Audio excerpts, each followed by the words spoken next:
it's really a head scratcher. So I've heard you say that over $788 million of securities were traded last year. So Matt, how is this different than the Stock Act? I mean, is it kind of a joke, that Stock Act, basically? Well, there were so many holes in the legislation that Nancy Pelosi allowed to move forward just a tad.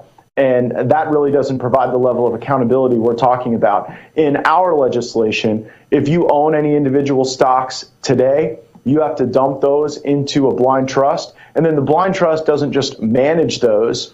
They have to actually dispose of those stocks, dispose of those securities within a period of 90 days. So we have tougher penalties. We have stricter divestment obligations for members of Congress, and we clearly delineate. You get to be either a lawmaker or an individual stock trader. You don't get to do both. And the conflict is so obvious to the American people. You know, you get folks on the right, left, and even in the middle. I want to give credit to Brian Fitzpatrick and Raja Krishnamurthy, two folks who kind of center right, center left. And we think we've got all four corners covered with the coalition we've built. Now we want to vote on the floor.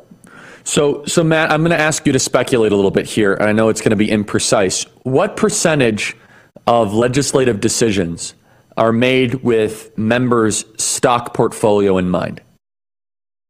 I don't know if it's always the legislative decision. That could be as low as 10 to 15%, but there are ways members of Congress can impact stock prices without a legislative act. For example, who a committee chairman calls before a hearing, how a particular CEO is treated with white gloves or going after them, whether or not you have requests for information, subpoenas that go out to particular entities. If members of Congress have securities in a particular entity, then they function as part of the protection ring for that entity for stuff that